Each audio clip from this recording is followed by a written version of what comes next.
예, EU 한미 FTA가 체결이 됐고 발효가 됐습니다. 이 FTA 체결할 때부터 우리한테 아주 유리한 분야가 있고 또 농업이라든지 우리 금융 이런 쪽은 우리가 상당히 불리할 거다. 이제 이런 예상들이 있었습니다. 그래서 이제는 우리가 이런 부분에 대해서 하나하나 좀 짚어가면서 부족한 부분을 좀 메꾸고 그래야 되는데, 그 내용 중에 보면은 국내의 금융 정보를 해외에 이전을 허용하는 이런 내용이 있죠. 네, 근데, 예, 근데 지금 이제 그 준비를 위해서 시행을 한 2년간 유예를 받아서 한 EU FTA가 2013년 6월부터 이제 이게 효력을 발휘하게 돼 있지 않습니까? 그런데 미국하고는 제국 대우 조항에 따라서 EU가 허용되면 동시에 허용되도록 이렇게 돼 있는 모양이죠. 네, 네, 그렇게 됐습니다. 그래서 이제 지금 문제가 되고 있는 게 우리가 해외 위탁을 허용할 수 있는 그런 전산 업무의 범위를 어디까지 할 거냐. 그리고 적절한 개인정보 보호 방안이 마련되어 있느냐. 그리고 정보 이전 허용에 따른 기술 설비의 위치 요건이 어떠냐, 감독권 확보 방안이 뭐냐, 뭐 이런 등등의 문제가 있는데 어떻습니까? 충분히 준비가 되고 있습니까? 네, 의원님께서 지적하신 대로 2011년 7월에 발효됐기 때문에 저희가 이 정보 처리 위탁과 정보 보호에 관한 법률에 대한 검토 그리고 해외 사례를 조사하기 위해서 그해 바로 8월부터 연말까지 해서 그 관련 그 연구 용역도 진행을 했고 금년 상반기부터는 이게 이제 상당히 본격적으로 그 구체적인 이행 방안을 지금 마련 준비를 하고 있어서 그 행정안전부하고 금융감독원 그다음에 그 은행 등 금융업계 그리고 이제 법률 전문가 등으로 해서 이제 민관 합동 전문가 TF를 구성해서 세부적인 사안을 지금 논의하고 있습니다. 그런 보고는 이제 저도 자료를 통해서 봤고요. 뭐 열심히 준비는 하고 있으려고 봅니다만 몇 가지 걱정스러운 부분이 있어서 같이 논의를 좀 해봅시다. 우선은 우리가 좀 일관성 있는 업무가 처리가 부족했다는 거죠. 그러니까 이 문제를 제일 처음에 핸들링한 게 글로벌 금융과였는데 올해 3월 달에 와가지고 전자금융팀으로 이게 업무 부서가 바뀌었다 그러고, 그리고 이제 담당자 실무자들도 인사이동이 있어가지고 중간에 이제 좀 연계가 잘 안 된다 이런 이제 지적이 있습니다. 우선 우리가 해외 이전을 허용해야 되는 국내 금융정보 규모 뭐 이런 거에 대해서 좀 파악이 되어 있습니까? 그래서 그 범위에 대해서 지금 그동안 그 용역도 했고 지금 실무선에서 여러 가지 협의를 진행 중에 있습니다. 이게 뭐 영업 비밀이라서 공개를 못한다 이러는데 우리가 가지고 있는 국내에 들어와 있는 외국계 은행만 이 대충 보면은 그 현지 법인이 2개, 그다음 지점을 가지고 있는 게 38개, 그다음 사무소 형태가 16개 이렇고 이 자산 규모가 한 400조 정도 된다는데 그 정도 규모의 이제 부수되는 내용으로 들어가서 보면 개인 고객은 뭐 여러 가지 인적 사항, 그다음에 이제 계좌, 비밀번호, 전화번호, 주소 이런 정보가 있을 거고, 기업은 매출이라든지 종업원 이런 이제 영업 비밀들이 포함이 되어 있을 걸로 보이는데 도대체 이게 이제 오픈이 될 수 있는 범위가 어디까지고 규모가 어느 정도인지는 말씀은 안 하셔도 확실히 파악은 되고 있는 겁니까? 네, 그렇습니다. 저희가 이 범위를 어디까지 할 것이냐에 대해서 민감한 소비자 정보 등에 대해서는 보호가 돼야 됩니다. 그리고 또 재사용도 금지하도록 돼야 되고 뭐 이런 여러 가지 이제 저희가 그런 범위에 대해서 검토를 지금 해야 되는데 그런 부분에 대해서 지금 협의가 지금 진행 중에 있다는 점을 말씀을 드립니다. 아까 말씀하신 용역 보고서도 제가 봤고요. 그리고 이제 우리가 구성하고 있는 TF가 회의를 거쳐가지고 어느 정도 논의가 되었는지까지도 제가 내용을 봤는데 아직 진도가 굉장히 좀 더뎌가지고 상당한 걱정을 할 수밖에 없습니다. 특히 이제 은행만 있는 게 아니고 생보사도 있고 손해보험, 증권사 이런 게 다 이 대상에 포함이 되는 거죠.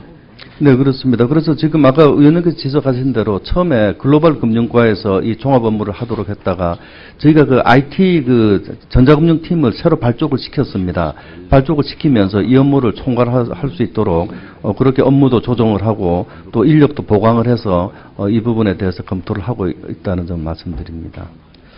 이제 어디까지 허용할 것이냐는 우리가 좀 이야기가 됐고, 정보 보호를 어떻게 할 것이냐에 대해서는 우리가 기존에 법 체계가 있으니까 그걸 아마 토대로 해가지고 이 외국하고 좀 조율이 필요할 것 같고, 또 이게 만약에 사고가 터지면 그 책임을 어떻게 할 것이냐 하는 이런 것도 아울러 검토가 좀 돼야 될 것 같은데. 네, 그렇습니다. 그래서 감독 당국이 그 기록에 대해서 접근권을 어떻게 또 보장을 할 거냐 하는 그런 문제도 같이 지금 검토를 하고 있습니다.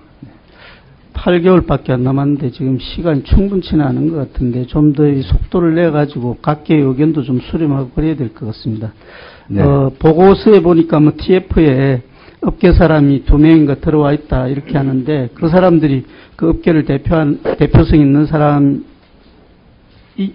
수도 있겠지만 전체 의견이 다 전달이 안 되니까 다양하게 의견 수렴을 하면서 빨리 좀 해야 되겠더라고요.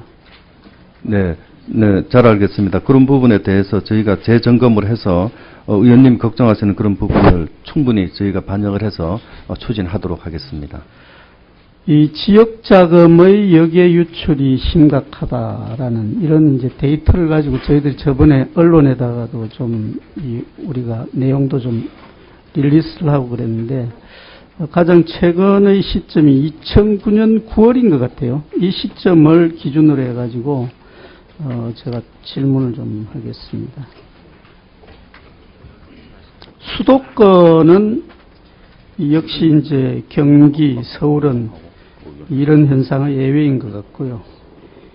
다른 이제 지역을 보면 2007년 이후 규모라든지 유출의 속도가 굉장히 빨라지고 있다. 특히 경북이 보면은 2009년도 25조가 넘는 돈, 전남이 20조가 넘는 돈이 어쨌든 바깥으로 나갔다라고 나타나고, 뭐 다른 지역도 규모가 좀 차이가 있을 뿐이지 예외는 아닌 것 같아요. 어떻습니까? 이 원인은 뭐 여러 가지 있을 텐데 우리 위원장이 파악하고 있는 원인은 뭐라고 봅니까?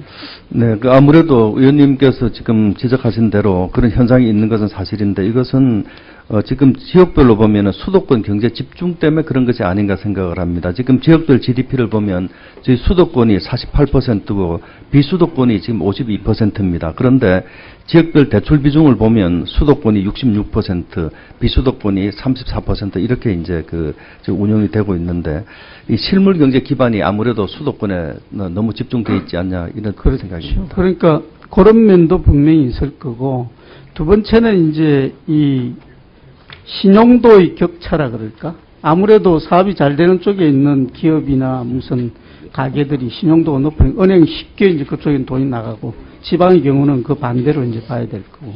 그리고 또 한편에 보면 지방 정부가 할 수 있는 이 한계가, 그러니까 재정 자립도의 격차가 이제 갈수록 커지더라고, 이게 보니까. 저희들 가지고 있는 자료를 보면 전라권의 경우에는 2001년도는 46% 격차에서 2009년도는 50% 격차로 벌어졌고, 경남권은 20%에서 25% 격차로, 이 수도권하고 격차가 이제 점점 벌어지고 있어서 지방 정부가 할 수 있는 역할도 한계가 있다라는 게 드러나요. 뭐 다각적으로 이제 어쨌든 지역에서 돈을 쓰고 싶은 사람이 줄어드는 건 아닐 텐데, 이 공급을 해주는 측에서 쉽게 이게 다가가기 어려운 여러 가지 이제 불리한 점이 있는 것 같다.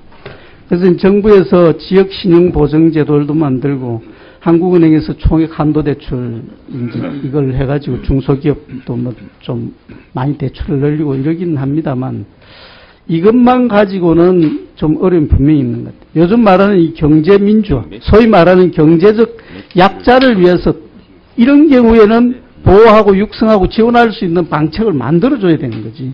이걸 이런 나눠서는 안 되는 거거든.